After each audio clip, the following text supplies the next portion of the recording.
ये इनका दोगला या दोहरा चरित्र नहीं है तो क्या है? जब ये सत्ता में रहते हैं ना इनको पीडीए याद आता है और ना पीडीए के जो संत गुरु और महापुरुष है वो भी याद नहीं आते हैं।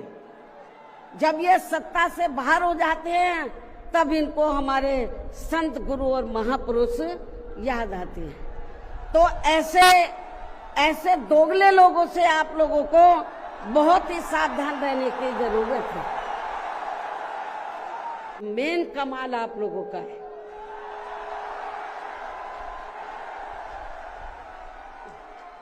दूसरी पार्टियों की तरह हम लोग दिहाड़ी पे नहीं लाए हैं, मजदूरी पे। ये लोग अपने खुद के पैसों से चलकर यहाँ लाखों लाखों की संख्या में पहुंचकर इस बार यूपी में बीएसपी की 5वीं बार सरकार बनाने के लिए आप सभी लोगों के साथ साथ मैं भी हर स्तर पर अपनी पूरी ताकत लगा दूंगी, कोई कभी छोड़ूंगी नहीं। और इसके लिए इस बार मैं कोई कमी छोड़ूंगी नहीं, ये मेरा आज पार्टी के लोगों को वायदा भी है। बड़े अदब के साथ आज इस कार्यक्रम की मुख्य अतिथि व बहुजन समाज पार्टी की राष्ट्रीय अध्यक्ष एवं देश के सबसे बड़े प्रदेश उत्तर प्रदेश की 4 बार रही यशस्वी मुख्यमंत्री और साथ ही लोकसभा व राज्यसभा की कई बार रही सम्मानित सांसद तथा देश में सामाजिक परिवर्तन एवं आर्थिक मुक्ति मूवमेंट की महानायिका बहुजन समाज पार्टी के संस्थापक एवं मसीहा माननीय श्री कांशीराम जी की एकमात्र रही उत्तराधिकारी व आयरन लेडी परम आदरणीय बहन जी अब उनके सम्मान में अपने विचार व्यक्त करेंगी तथा पार्टी व मूवमेंट के हित में भी कुछ दिशा निर्देश देंगी। आदरणीय माननीय बहन जी। बाबा साहब अमर रहे, बाबा साहब अमर रहे, माननीय श्री कांशीराम साहब अमर रहे, माननीय श्री कांशीराम साहब अमर रहे। बहन कुमारी मायावती जी, बहन कुमारी मायावती जी, बहुजन समाज पार्टी, बहुजन समाज पार्टी जिंदाबाद। श्री आकाश आनंद जी जिंदाबाद, श्री आकाश आनंद जी जिंदाबाद। सर्व समाज के सम्मान में, सर्व समाज के सम्मान में, अपने महापुरुषों के सम्मान में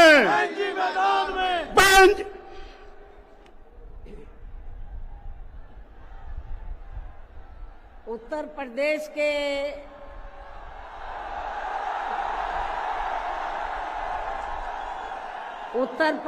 के कोने कोने से आए हुए पार्टी के सभी छोटे बड़े पदाधिकारी, जनप्रतिनिधि, नेता एवं कार्यकर्तागण, जैसा कि आप लोगों को ये विदित है कि आज बहुजन समाज पार्टी के जन्मदाता एवं संस्थापक मान्यवर श्री कांशीराम जी की 19वीं पुण्यतिथि है और आज के ही दिन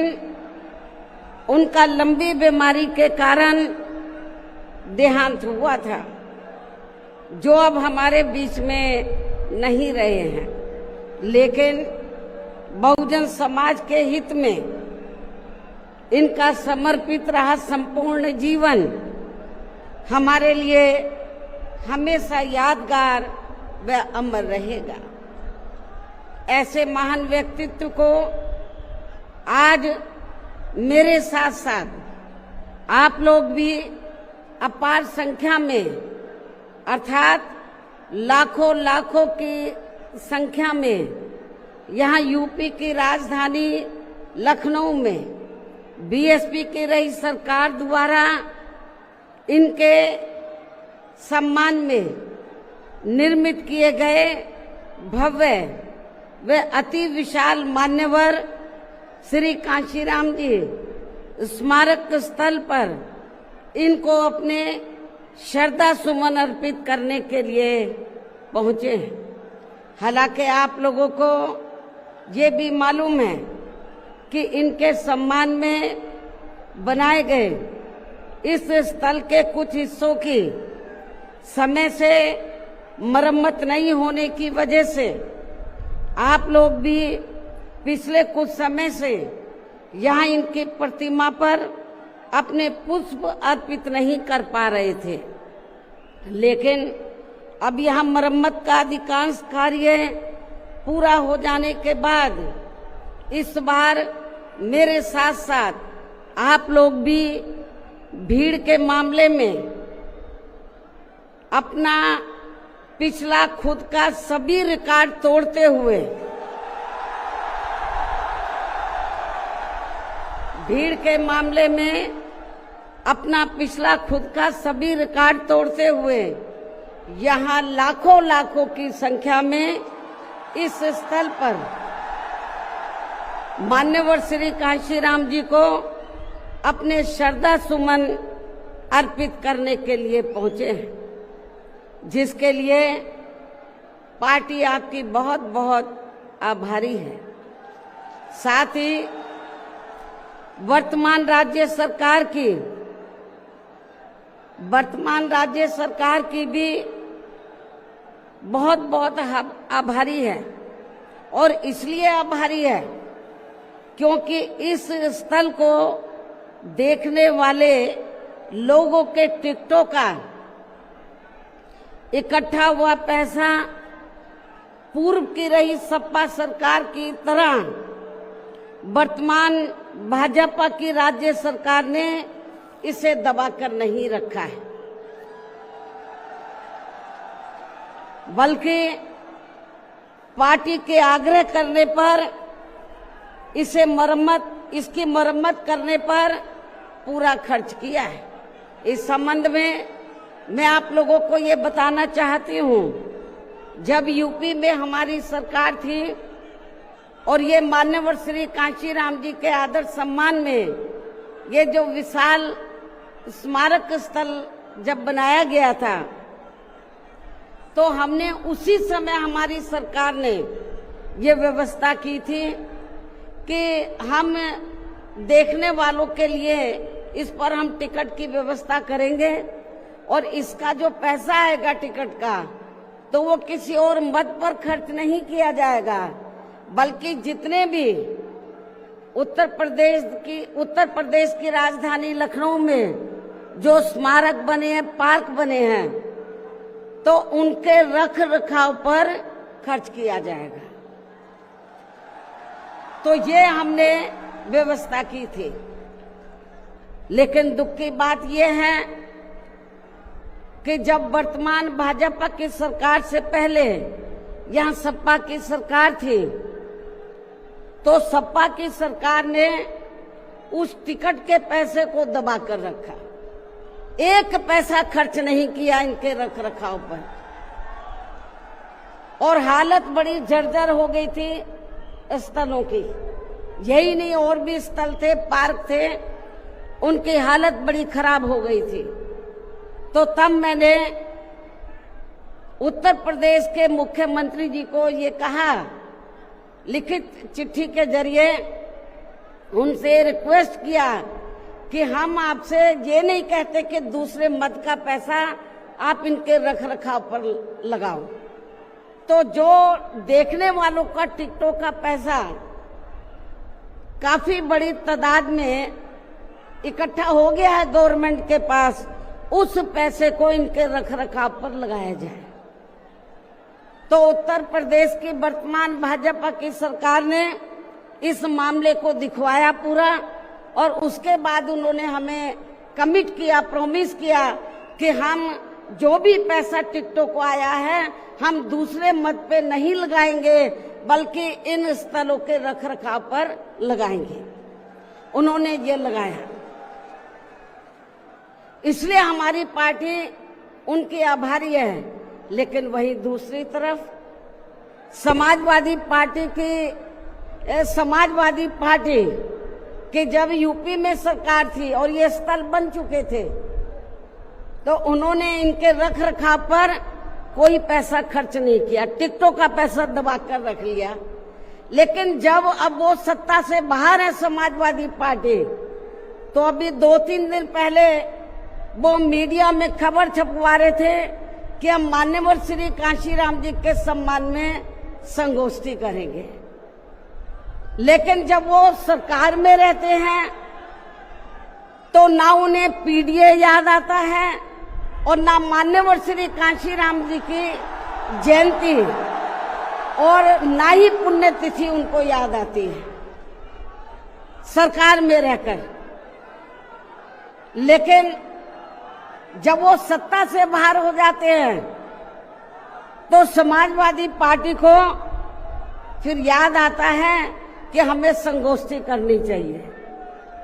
मैं सपा मुखिया अखिलेश यादव से मैं ये पूछना चाहती हूँ, यदि मान्यवर श्री कांशीराम जी के प्रति आपका इतना ही आदर सम्मान था तो जब यूपी में मेरी सरकार थी तो मेरी सरकार ने अलीगढ़ मंडल में कासगंज के नाम से अलग से जिला बनाया, उस जिले का नाम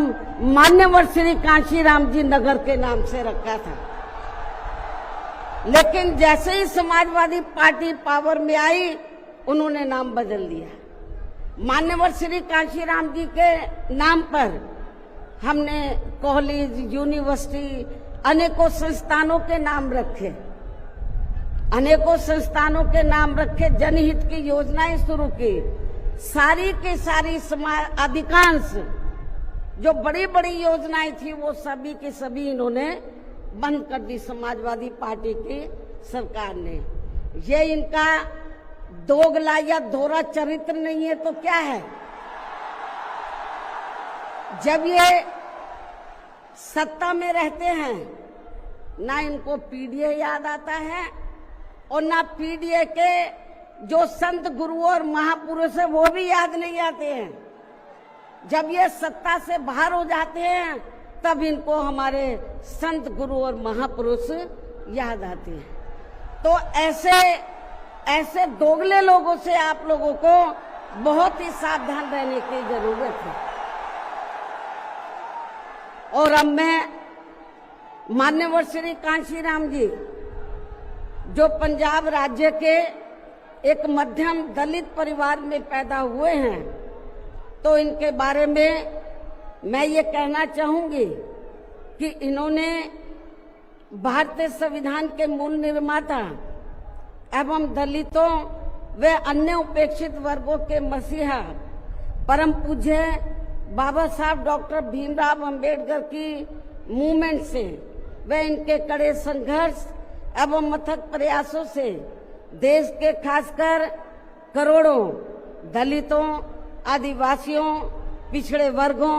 मुस्लिम व अन्य धार्मिक अल्पसंख्यक समाज के भी हित में भारतीय संविधान में दिए गए कानूनी अधिकारों से प्रेरित होकर तथा उनके बताए हुए रास्तों पर चलकर फिर अपनी पूरी जिंदगी इनके अधूरे रहे कारवां को मंजिल तक पहुंचाने के लिए समर्पित की है। और इसके लिए उन्होंने यानी कि मान्यवर श्री कांशीराम जी ने अपने माँ बाप, भाई बहन, रिश्ते नाते व सरकारी नौकरी आदि सभी त्याग कर बाबा साहब डॉक्टर भीमराव अंबेडकर जी के उस अधूरे रहे कारवां को पूरा करने के लिए लगा दी है जो बाबा साहब ने यहाँ देश के करोड़ों दलितों एवं अन्य उपेक्षित वर्गों के लोगों को ये कही थी कि मैंने, बाबा साहब ने क्या कहा था कि मैंने अपने कड़े संघर्ष एवं अथक प्रयासों से इन वर्गों के लोगों को भारतीय संविधान में इन्हें स्वाभिमान के साथ जिंदगी व्यतीत करने व खुद अपने पैरों पर खड़े होने के लिए कानूनी अधिकार तो जरूर दिला दिए हैं, लेकिन उनका सही से पूरा लाभ लेने के लिए इन सभी वर्गों के लोगों को अर्थात बहुजन समाज के लोगों को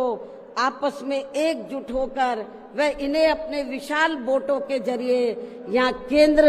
एवं राज्यों की भी राजनीतिक सत्ता की मास्टर चाबी खुद अपने हाथों में लेनी होगी। ये परम पूज्य बाबा साहब डॉक्टर अंबेडकर ने कहा था। तभी फिर इनका वास्तव में सही से विकास व उत्थान आदि हो सकता है और तभी फिर ये लोग स्वाभिमान के साथ अपनी पूरी जिंदगी व्यतीत कर सकते हैं, क्योंकि इस मामले में बाबा साहब डॉक्टर भीमराव अंबेडकर जी का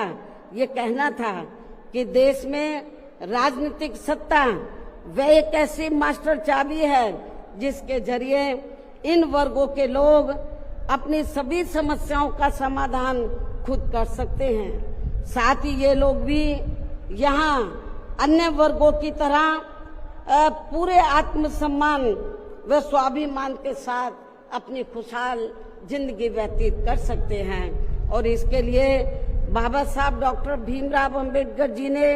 इन वर्गों के लोगों को जो भी रास्ते दिखाए तो वे उनके जीते जी तो पूरे नहीं हो सके थे, जिन्हें फिर उनके देहांत के बाद उन रास्तों पर चलने व उनके इस अधूरे रहे कारवां को मंजिल तक पहुंचाने के लिए मान्यवर श्री कांशीराम जी ने अनेकों कष्ट झेलकर अपनी पूरी जिंदगी लगा दी है और वे अपने जीते जी इस मकसद में काफी हद तक कामयाब भी हुए हैं। और खासकर इन्होंने यहाँ आबादी के हिसाब से देश के सबसे बड़े प्रदेश उत्तर प्रदेश में अपनी पार्टी के नेतृत्व में कई बार सरकार बनाकर वे उत्तर प्रदेश सहित नजदीक के लगे राज्यों में भी पार्टी के कुछ सांसद व विधायक आदि भी जिताकर बाबा साहब के कारवां को काफी हद तक आगे बढ़ाया है। इतना ही नहीं बल्कि मान्यवर श्री कांशीराम जी के देहांत होने से पहले उनकी ये दिली तमन्ना थी कि जहां आबादी के हिसाब से देश के सबसे बड़े प्रदेश उत्तर प्रदेश में जहां दलितों एवं अन्य उपेक्षित वर्गों के लोगों की कुल मिलाकर आबादी काफी ज्यादा है, तो इन्हें यहाँ एकजुट होकर अकेले ही अपनी पार्टी की पूर्ण बहुमत की सरकार बनानी होगी। ये मान्यवर श्री कांशीराम जी की उनके देहांत होने से पहले ये दिली तमन्ना थी। तभी फिर इन वर्गों के लोग यहाँ हर मामले में व हर स्तर पर पूरे स्वाभिमान के साथ अपनी जिंदगी व्यतीत कर सकते हैं, जिनसे प्रेरित होकर फिर अन्य राज्यों में भी इन वर्गों के लोग खुद अपने पैरों पर खड़े हो सकते हैं। तभी फिर यहाँ बाबा साहब का काफी हद तक अधूरा रहा सपना जरूर साकार हो सकता है। लेकिन दुख की बात यह है कि मान्यवर श्री कांशीराम जी के जीते जी तो इनका ये सपना साकार नहीं हो सका था, जिसे फिर इनके देहांत के बाद सन 2007 में इनकी एकमात्र रही उत्तराधिकारी व पार्टी की राष्ट्रीय अध्यक्ष ने, अर्थात हमने यहाँ उत्तर प्रदेश में बहुजन समाज के साथ साथ समता मूलक समाज व्यवस्था में विश्वास रखने वाले उच्च वर्गों के लोगों को भी साथ में लेकर इसे पूरा भी किया है। और सन 2007 में देश के विशाल आबादी वाले यूपी स्टेट में पहली बार हमने यहाँ अपनी पार्टी के अकेले ही पूर्ण बहुमत की सरकार बनाई है। हालांकि पहले 3 बार हमने बनाई,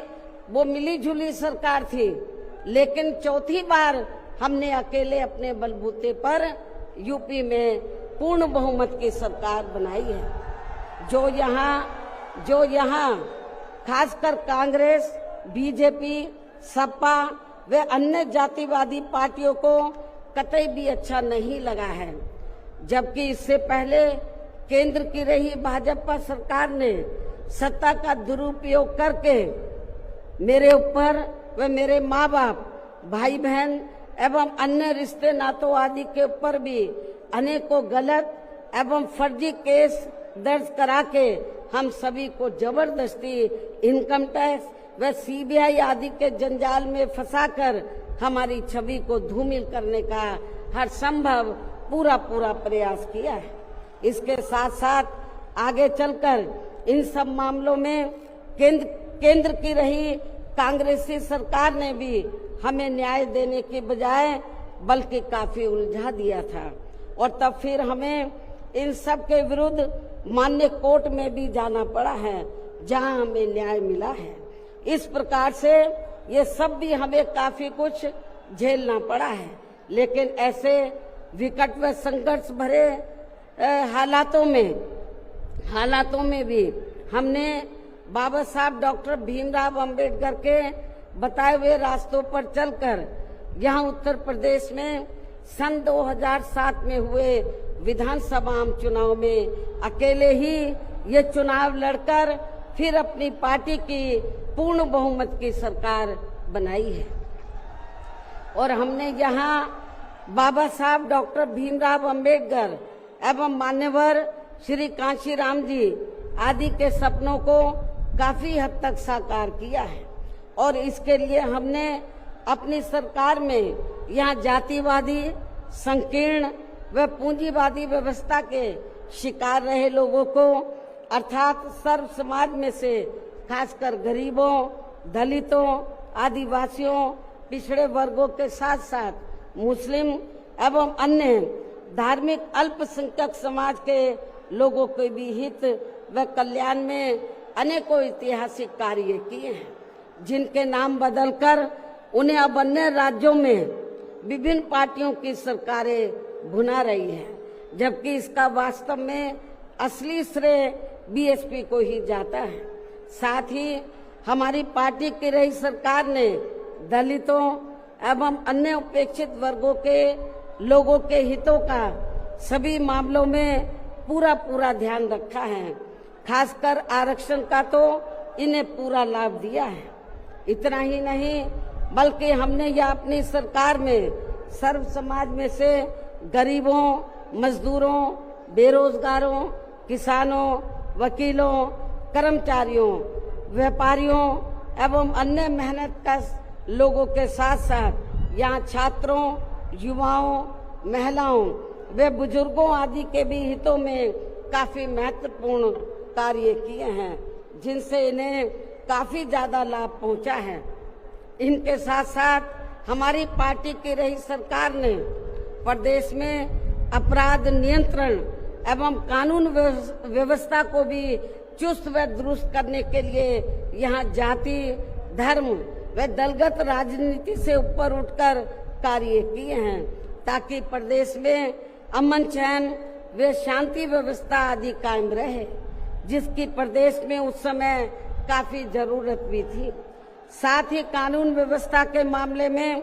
हमने यहाँ हर स्तर पर अन्याय, अपराध व भय मुक्त वातावरण भी पैदा किया है। इस प्रकार से हमारी पार्टी की पूर्ण बहुमत की रही सरकार ने यहाँ सर्व समाज के लोगों को हर मामले में व हर स्तर पर सर्वजन हिताय व सर्वजन सुखाय की नीतियों पर आधारित ही यहाँ काफी बेहतरीन सरकार दी है, जिसे प्रदेश की जनता अभी तक भी भुला नहीं पा रही है। और खासकर हमने रोटी रोजी देने के मामले में सर्व समाज में से यहाँ गरीबों, दलितों एवं अन्य उपेक्षित वर्गों के लोगों को काफी हद तक उन्हें आत्मनिर्भर भी बनाया है, जिनके यहाँ वर्षों से सभी विरोधी पार्टियों की रही सरकारों की जातिवादी, संकीर्ण व पूंजीवादी सोच होने के कारण काफी ज्यादा उपेक्षा की गई है। इतना ही नहीं बल्कि हमने वर्तमान केंद्र की सरकार की तरह अपने राजनीतिक स्वार्थ में इनके टैक्स के पैसों से ही थोड़ा सा मुफ्त में राशन देकर इनको अपना गुलाम व लाचार नहीं बनाया है, अर्थात इनको दूसरों के ऊपर निर्भर नहीं रखा है। इसके साथ साथ हमारी पार्टी की रही सरकार ने देश में यहाँ बहुजन समाज में समय समय पर जन्मे अपने महान संतों, गुरुओं व महापुरुषों में भी खासकर महात्मा ज्योतिराव फूले,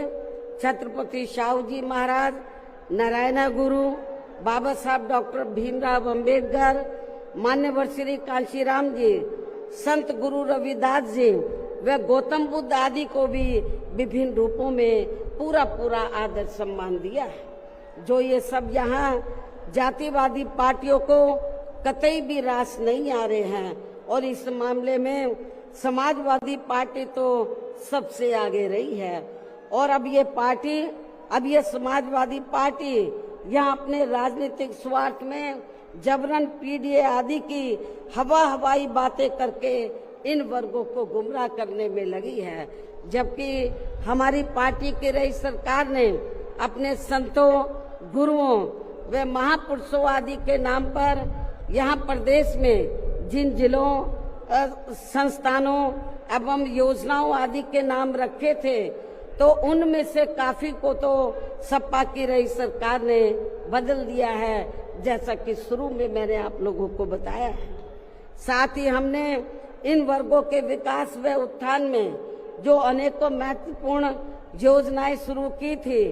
तो उन्हें भी अधिकांश बंद कर दिया गया है। आरक्षण दिए जाने के मामले में भी सपा की रही सरकार ने यहाँ दलितों, आदिवासियों एवं अन्य पिछड़े वर्गों के लोगों के साथ हमेशा पक्षपात वाला रवैया ही अपनाया है। इनके पदोन्नति में आरक्षण को तो इस पार्टी की रही सरकार ने एक प्रकार से यहाँ खत्म ही कर दिया था। इसके अलावा इनकी रही सरकार में यहाँ गुंडों, बदमाशों, माफियाओं एवं अन्य अराजक तत्वों को ही ज्यादातर बढ़ावा दिया गया है, जिसकी वजह से यहाँ कानून व्यवस्था भी काफी बुरी तरह से चरमरा गई थी। और अब अधिकांश मामलों में लगभग यही स्थिति हमें यह वर्तमान बीजेपी की सरकार में भी देखने के लिए मिल रही है, जबकि आजादी के बाद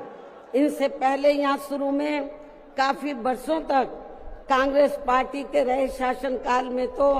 इन वर्गों का हर स्तर पर काफी ज्यादा शोषण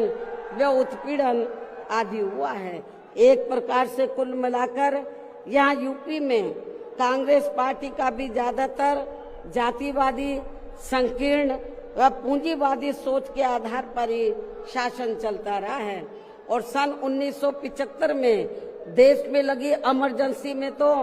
कांग्रेस पार्टी की रही सरकार ने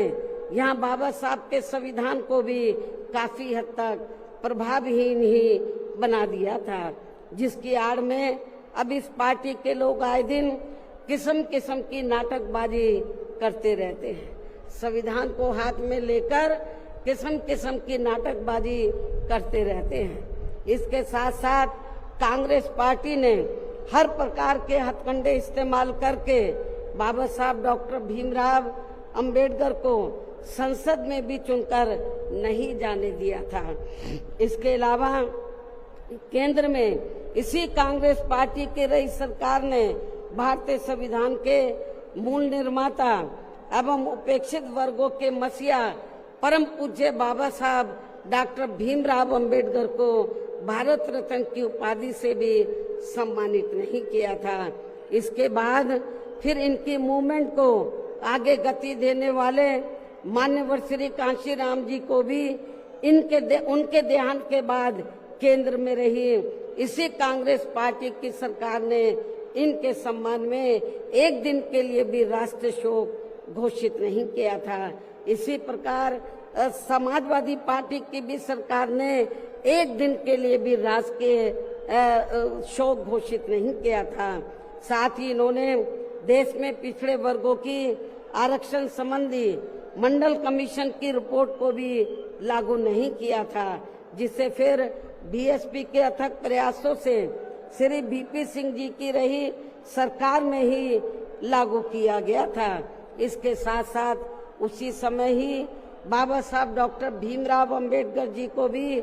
भारत रत्न की उपाधि से सम्मानित किया गया था। इसी प्रकार अब बीजेपी व अन्य जातिवादी पार्टियों के भी शासनकाल में इन वर्गों का शोषण व उत्पीड़न आदि होना अभी तक भी बंद नहीं हुआ है। इसके अलावा इनकी सरकारों में भी जनता को लुभाने के लिए आए दिन घोषणाएं, शिलान्यास व उद्घाटन आदि तो काफी किए जाते हैं, लेकिन इनसे भी जनता को कोई खास लाभ मिलने वाला नहीं है, क्योंकि ये कागजी व हवाई ज्यादा और जमीनी हकीकत में बहुत कम होते हैं। ऐसी स्थिति में आप लोगों को पूरे देश में सर्वजन हिताय व सर्वजन सुखाय की नीतियों पर आधारित ही अपनी पार्टी को ही हर मामले में मजबूत बनाकर इसे केंद्र एवं राज्यों की भी सत्ता में लाना बहुत जरूरी है। और अब पार्टी के लोगों को यहाँ उत्तर प्रदेश सहित देश के अन्य जिन भी राज्यों में कुछ समय के बाद जो एक साथ विधानसभा के आम चुनाव होने वाले हैं, तो उनको वहां भी ऐसी सभी विरोधी पार्टियों को सत्ता में आने से जरूर रोकना है। और खासकर यहाँ यूपी में तो इनको अपनी पार्टी बीएसपी की ही फिर से अकेले पूर्ण बहुमत की सरकार बनाना बहुत जरूरी है, जिसे यहाँ कांग्रेस, बीजेपी, सपा व अन्य सभी विरोधी पार्टियां किस्म किस्म के षड्यंत्र व हथकंडे आदि इस्तेमाल करके इसे रोकने का हर संभव पूरा प्रयास करेगी। और इस संदर्भ में वैसे आप लोगों को ये मालूम है कि सन 2007 में यूपी में बीएसपी की ही अकेले ही पूर्ण बहुमत की सरकार बनने के बाद फिर बीएसपी की सर्वजन हिताय व सर्वजन सुखाय की रही कार्यशैली से पूरे देश में बीएसपी के बढ़ते हुए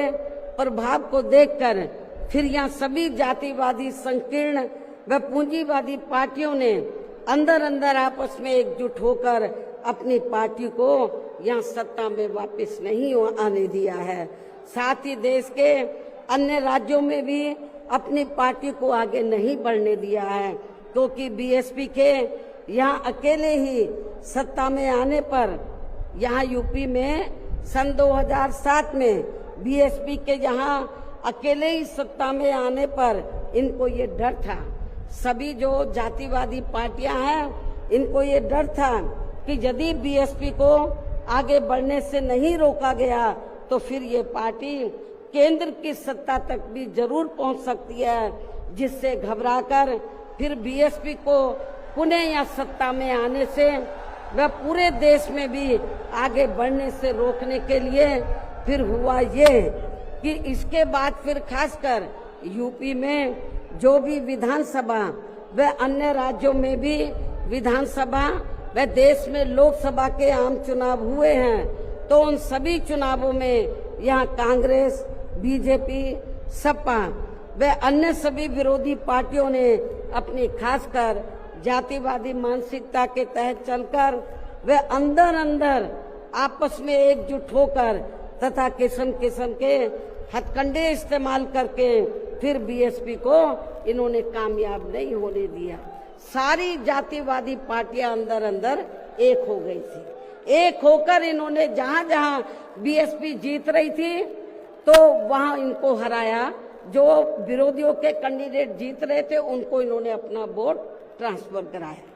इसके साथ ही फिर बाकी रही से कमी ईवीएम में की गई धांधली के जरिए पूरी कर दी गई, जबकि वर्तमान हालातों में ईवीएम के काफी विरोध के चलते ये ईवीएम वाला सिस्टम कभी भी खत्म किया जा सकता है। अब ईवीएम का विरोध बहुत हो रहा है और फिर पुनः यहाँ बैलेट पेपर वाला सिस्टम लागू हो सकता है, इसकी भी काफी संभावना है। ऐसे में अब हमें हर स्तर पर हमेशा अपनी पार्टी को मजबूत बनाते रहना बहुत जरूरी है। इसके साथ ही सावधानी के तौर पर यहाँ मैं ये भी कहना चाहूंगी कि अब तो पूरे देश में विरोधी पार्टियों ने बीएसपी को कमजोर करने के लिए एक और षड्यंत्र ये रचा है कि अब इन्होंने विरोधी पार्टियों ने अब इन्होंने बीएसपी के विशेषकर दलित बेस वोट को बांटने के लिए इसी समाज में से स्वार्थी एवं बिकाऊ किस्म के लोगों को इस्तेमाल करके वे उनके जरिए अनेकों पार्टियां व संगठन आदि भी काफी बनवा दिए हैं, जिनसे ये पार्टियां, ये जातिवादी पार्टियां चुनाव में अपने अपने फायदे के हिसाब से उम्मीदवार खड़े करवा के बीएसपी को कमजोर करने में लगी है। और अब तो ये पार्टियां अंदर अंदर खुद अपने वोट ट्रांसफर करा के इनके एक आदि उम्मीदवार भी जिताकर भेज रही है, ताकि इससे दलितों का वोट बांटने में इनको कुछ मदद मिलती रहे। ऐसी स्थिति में अब आप लोगों को पुणे या यूपी में अपनी पार्टी को सत्ता में लाने वे अभी हाल ही में बिहार प्रदेश में होने वाले विधानसभा आम चुनाव में तथा आगे चलकर अन्य और राज्यों में भी विधानसभा व देश में लोकसभा के होने वाले आम चुनाव में भी अपनी पार्टी का बेहतर रिजल्ट लाने के लिए ऐसे सभी स्वार्थी एवं बिकाऊ दलित संगठनों व पार्टियों को अपने यार दोस्त, जात बिरादरी व रिश्ते नाते आदि के चक्कर में भी पड़कर अब इनको अपना एक भी वोट देकर खराब नहीं करना है, वरना फिर इसका पूरा लाभ या विरोधी पार्टियों को ही मिलता रहेगा। जिसे भी खास ध्यान में रखकर अब हर छोटे बड़े चुनाव में आप लोगों को अपना एक भी वोट ऐसे सभी स्वार्थी एवं बिकाऊ पार्टियों एवं संगठनों आदि को नहीं देना है, बल्कि अपनी एकमात्र हितैषी पार्टी बीएसपी को ही देना है, ताकि बीएसपी फिर से अपना बेहतर रिजल्ट लाकर पुणे या यूपी की सत्ता में वापस हो सके तथा देश के अन्य सभी राज्यों में भी पार्टी पुणे आगे बढ़ सके। और इसके लिए विरोधी पार्टियों के ऐसे अनेकों और भी सभी हथकंडों से अपनी पार्टी के लोगों को जरूर सावधान रहना है। इसके अलावा पार्टी के लोगों को सचेत करने के उद्देश्य से यहाँ मैं ये भी कहना चाहूंगी कि पिछले कुछ समय से दुनिया के अनेकों देश किसी न किसी मुद्दे को लेकर हुए बवाल व हिंसा आदि से काफी ग्रसित रहे हैं और ये सिलसिला अभी भी जारी है। लेकिन अपने भारत देश को भी जैसे इसका कुछ नजला लगना शुरू ही हुआ था तो उसे फिर तुरंत में ही केंद्र व संबंधित राज्य सरकारों ने सख्ती से निपटा है, जिससे केंद्र व सभी राज्य सरकारों को आगे भी काफी सतर्क रहना होगा। इतना ही नहीं बल्कि देश में आम जनहित के मुद्दों पर आवाज उठाने की बजाय जो पिछले कुछ समय से यहाँ स्वार्थी व शरारती तत्व एक दूसरे के देवी देवता, खुदा व धर्म आदि को लेकर तथा इन पर आए दिन नए नए मुद्दों को निकालकर देश में बवाल व हिंसा आदि पैदा करने की कोशिश में लगे रहते हैं और फिर इनकी आड़ में राजनीति करते हैं। ये भी देश हित में ठीक नहीं है, जबकि इन सब मामलों में सभी को भारतीय संविधान के मुताबिक चलना चाहिए। साथ ही सभी धर्मों का पूरा आदर सम्मान भी करना चाहिए और इनके सदियों से चले आ रहे धार्मिक नियम, मान्यताएं व परंपराएं आदि में भी किसी को दखल देना उचित नहीं है और ना ही इनकी आड़ में आई लव आदि की कोई राजनीति नहीं करनी चाहिए। इसके अलावा जहां तक पिछले दिनों जम्मू कश्मीर के पर्यटक स्थल पहलगांव में हुई आतंकी घटना का सवाल है, जिसमें काफी महिलाओं के सिंदूर उजड़ गए थे, तो ये अत्यंत ही दुखद व चिंता की बात है। हालांकि इस घटना को होने से रोका जा सकता था, बशर्ते यदि उस समय सरकार द्वारा इस पर्यटक स्थल पर सुरक्षा का उचित प्रबंध किया होता, जो नहीं किया गया था। साथ ही हमारी विदेश नीति भी हमेशा देश व जनहित में ही होनी चाहिए। और इस मामले में अभी हाल ही में अमेरिका द्वारा लगाए गए भारी टैरिफ से भी केंद्र सरकार को काफी सचेत रहने की जरूरत है। और इसी परिप्रेक्ष्य में इन्होंने स्वदेशी उत्पाद को बढ़ावा देने पर जोर देकर जो देश को आत्मनिर्भर बनाने की बात कही है, तो ये हवाई ना होकर बल्कि जमीनी हकीकत में भी लोगों को होता हुआ नजर आना चाहिए, जिसका फिर हमारी पार्टी भी जरूर स्वागत करेगी। और अब इन सब बातों को मद्देनजर रखते हुए पूरे देश में अपनी पार्टी को हर स्तर पर मजबूत बनाना व इसे आगे बढ़ाना भी बहुत जरूरी है। और खासकर इस बार यूपी में बीएसपी की अकेले ही पूर्ण बहुमत की यहाँ सरकार जरूर बनाना है। और ये इसलिए भी बहुत जरूरी है क्योंकि बीएसपी के सत्ता से हटने के बाद जब से यहाँ सपा व बीजेपी की सरकार बनी है, तो तब से यहाँ पूर्व की रही कांग्रेसी सरकार की तरह ही इनकी भी सरकारों में सर्व समाज में से खासकर यहाँ गरीबों, दलितों एवं अन्य पिछड़े वर्गों के लोगों का सही से विकास व उत्थान आदि नहीं हो पा रहा है। और अब इनमें गरीबी एवं बेरोजगारी आदि काफी ज्यादा बढ़ गई है। साथ ही इनके ऊपर हो रही जुल्म जाति आदि भी काफी चरम सीमा पर पहुंच चुकी है। इनकी बहन बेटियां भी अधिकांश सुरक्षित नहीं रही है। इसके साथ ही इन वर्गों के लोगों को यहाँ आरक्षण का भी सही से पूरा लाभ नहीं मिल पा रहा है। हालांकि इस संबंध में आप लोगों को ये मालूम है कि इनके आरक्षण को लेकर अभी तक जितने भी मान्य कोर्ट के फैसले आए हैं, तो उनकी सभी जातिवादी पार्टियों की रही सरकारों ने सही से पैरवी नहीं की है, जिससे अब इनको आरक्षण का बहुत कम ही लाभ मिल पा रहा है। और इस मामले में यहाँ मैं ये भी कहना चाहूंगी कि बीएसपी के अथक प्रयासों से देश में एससी व एसटी वर्गों के सरकारी नौकरियों में पदोन्नति में आरक्षण को प्रभावी बनाने के लिए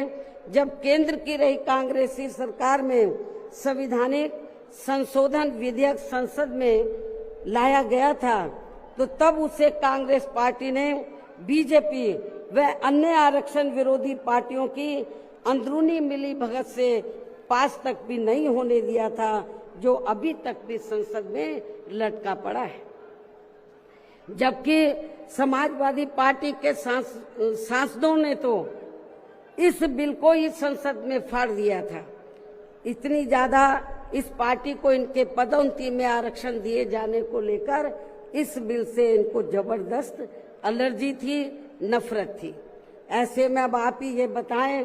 क्या ऐसी स्थिति में कांग्रेस, बीजेपी व सपा आदि जैसी इन जातिवादी पार्टियों में यहाँ खासकर अपने दलितों एवं अन्य उपेक्षित वर्गों के लोगों का सही से विकास व उत्थान आदि हो सकता है? मैं समझती हूँ कतई भी संभव नहीं है। इसके अलावा इन्हीं की तरह यहाँ उत्तर प्रदेश सहित पूरे देश में मुस्लिम एवं अन्य धार्मिक अल्पसंख्यक समाज के लोगों का भी सही से विकास व उत्थान आदि होना तो बहुत दूर की बात रही, बल्कि अब तो इनका जान माल व मजहब आदि भी पूरे तौर से सुरक्षित नहीं रहा है। इनकी सच्चर कमेटी की रिपोर्ट भी दरकिनारी कर दी गई है। अपर कास्ट समाज में से गरीब लोगों की तथा विभिन्न क्षेत्रों में लगे लोगों की भी स्थिति हमें कोई खास अच्छी नजर नहीं आ रही है। वैसे भी इन सब मामलों में केंद्र व राज्य सरकारों के भी अधिकांश कार्य सरकारी फाइलों में ही सिमट कर रह जाते हैं।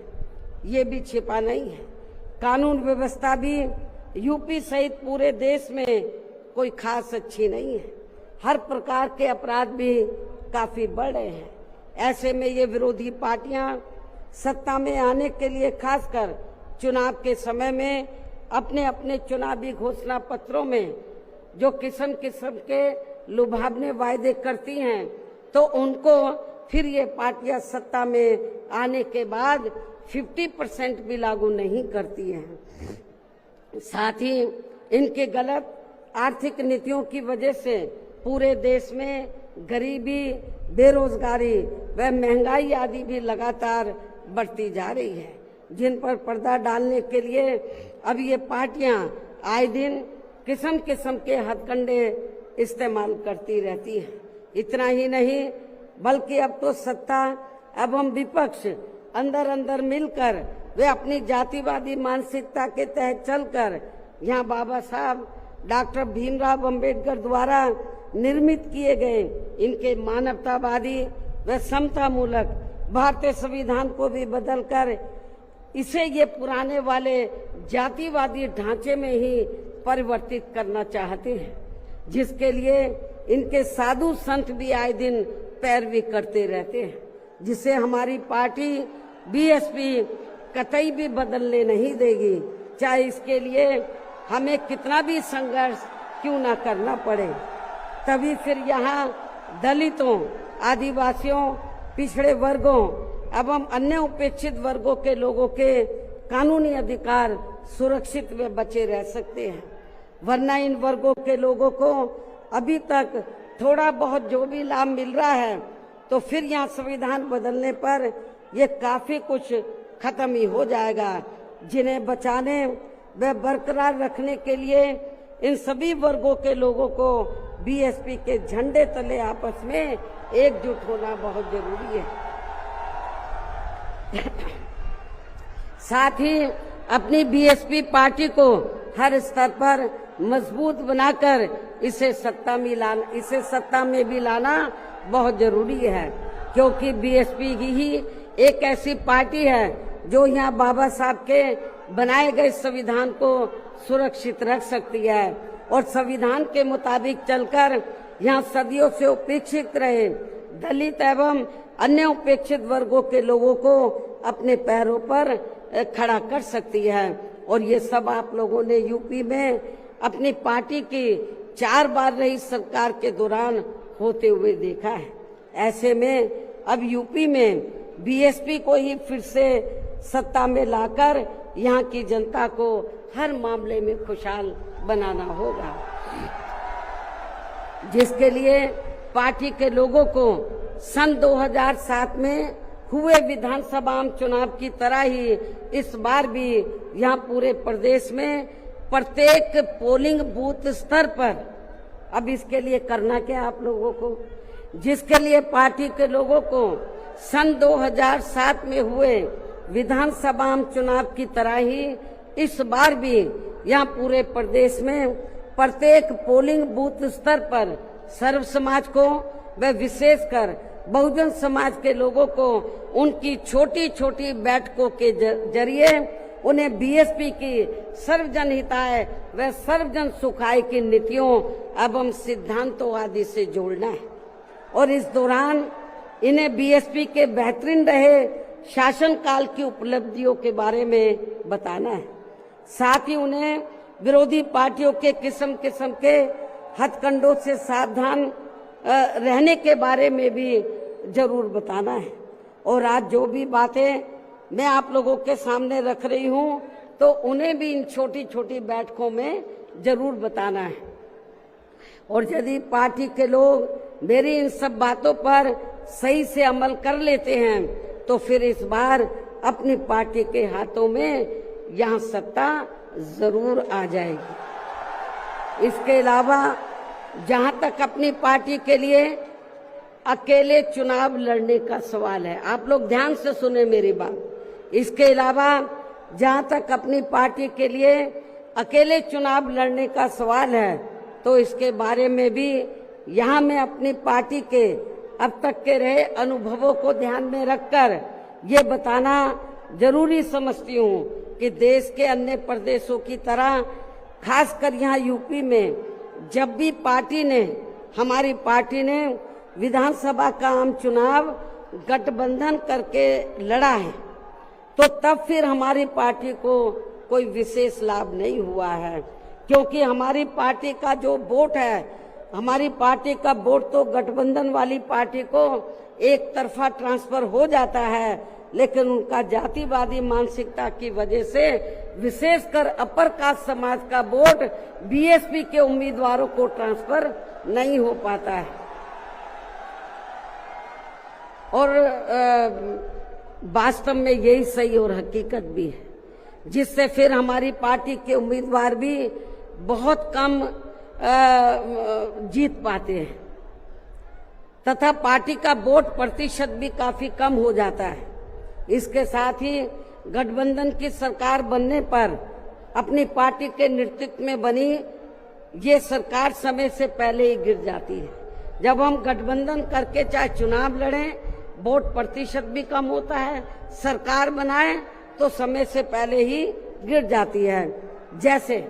सन 1993 में बीएसपी ने सपा से गठबंधन करके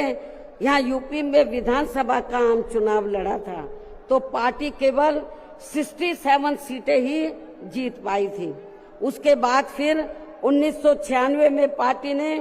कांग्रेस पार्टी से गठबंधन करके यहाँ विधानसभा का आम चुनाव लड़ा था, तो तब फिर पार्टी केवल 67 सीटें ही जीत पाई थी। पहले भी 67, उसके बाद में भी 67। और जब सन 2002 में पार्टी ने यूपी विधानसभा का आम चुनाव अकेले लड़ा था, तो तब पार्टी लगभग 100 सीटें जीत गई थी सन 2002 में, जिसमें पार्टी के 2 जीते हुए आजाद उम्मीदवार भी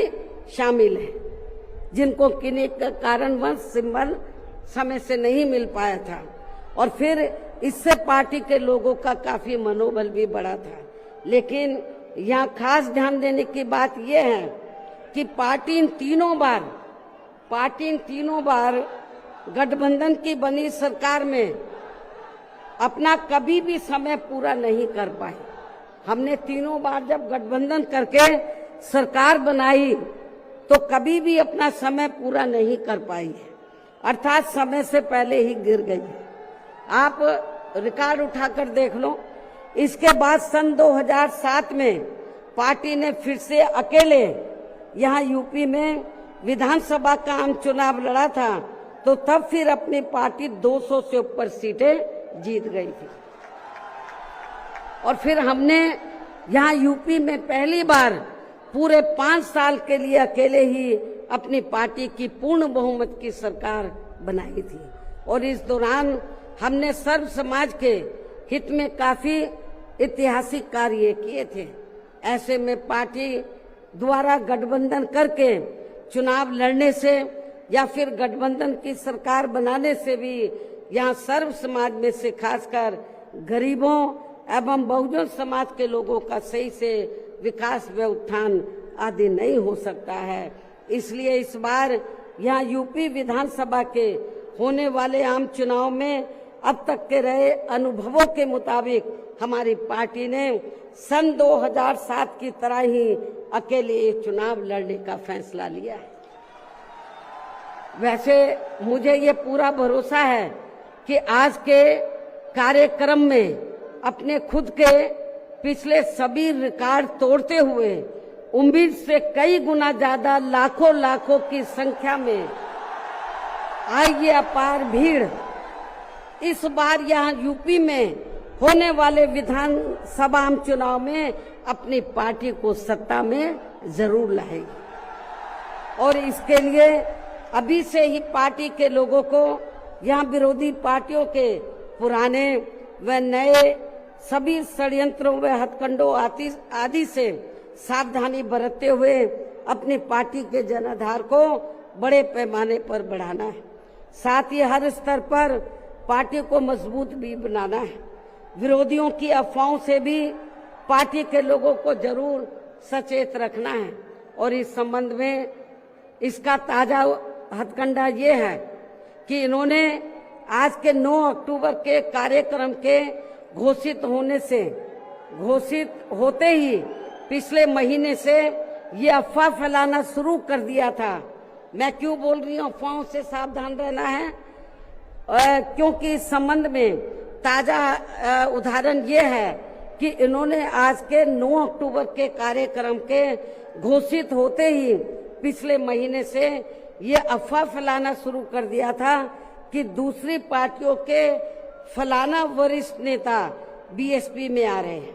और वे बीएसपी प्रमुख से दिल्ली व लखनऊ में भी मिले हैं, लेकिन मुझे तो इसके बारे में अभी तक भी कोई जानकारी नहीं है।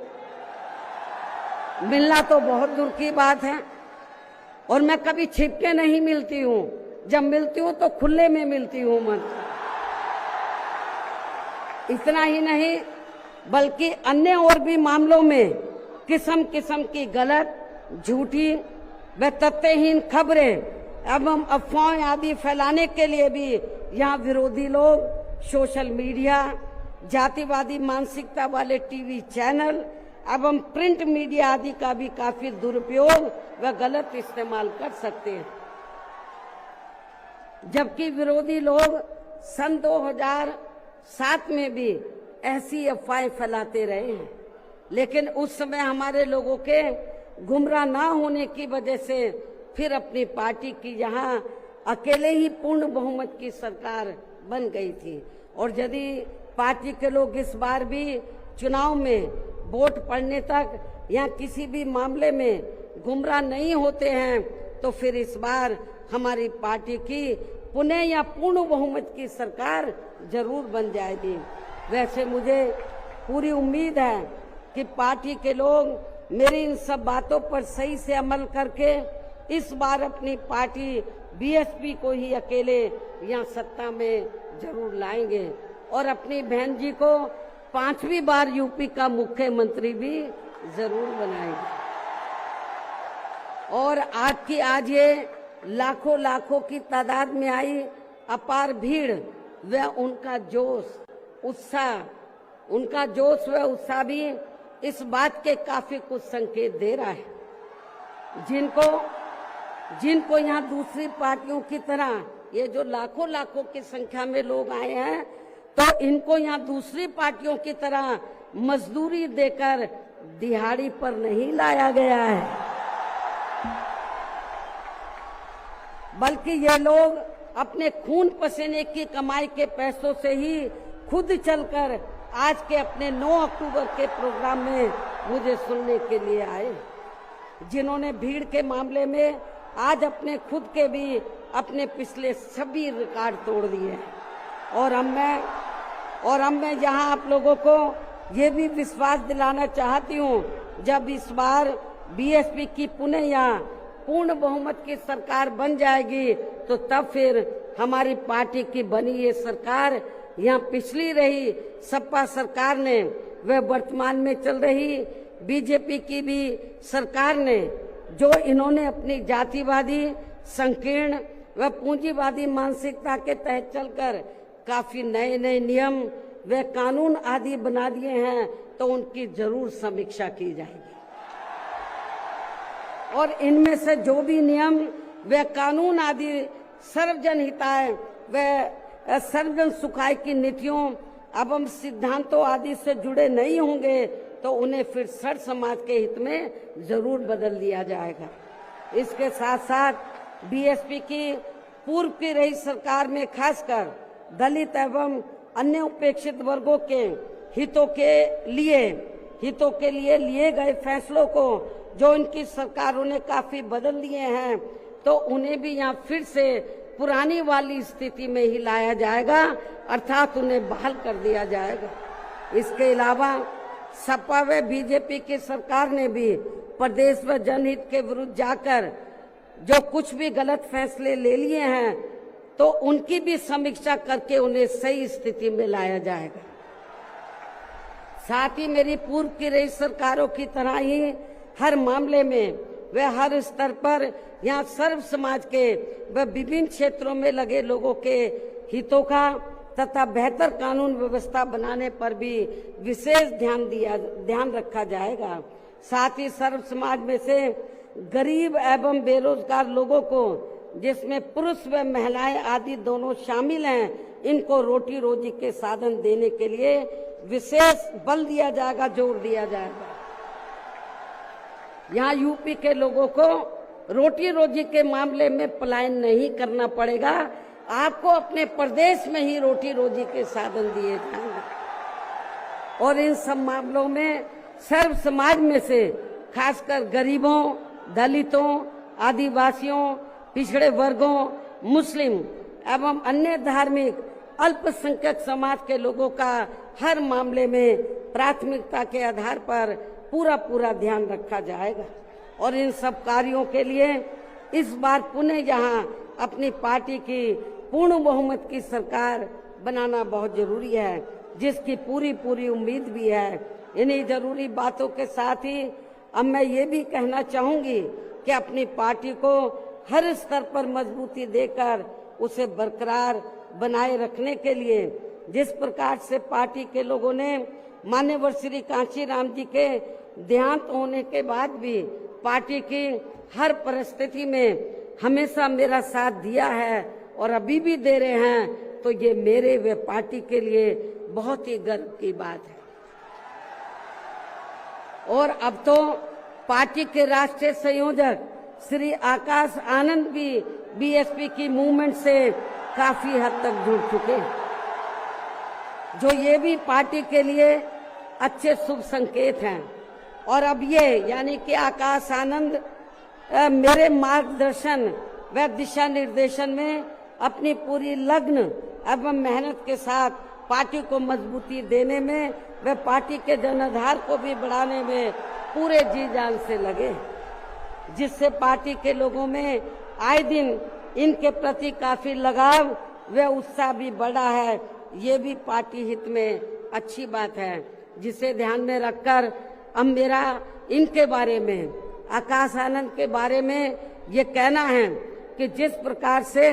पूरे देश में पार्टी के लोग माननीय श्री कांशीराम जी के जीते जी और उनके देहांत के बाद भी हर परिस्थिति में मेरे साथ खड़े रहे हैं, तो मैं भी ये चाहूंगी उसी प्रकार से पार्टी के लोग श्री आकाश आनंद के साथ भी हमेशा खड़े रहेंगे और इनका हर परिस्थिति में पूरा साथ भी जरूर देंगे। वैसे इस मामले में इनके पिता श्री आनंद कुमार भी इनकी शुरू से ही पूरी मदद करते रहे हैं। इसके साथ साथ श्री आनंद कुमार दिल्ली में रहकर माननीय श्री कांशीराम जी के देहांत होने के बाद से ही ये मेरी गैर हाजिरी में व मेरे दिशा निर्देशन में पार्टी का पूरा लेखा जोखा आदि का कार्य भी काफी अच्छे से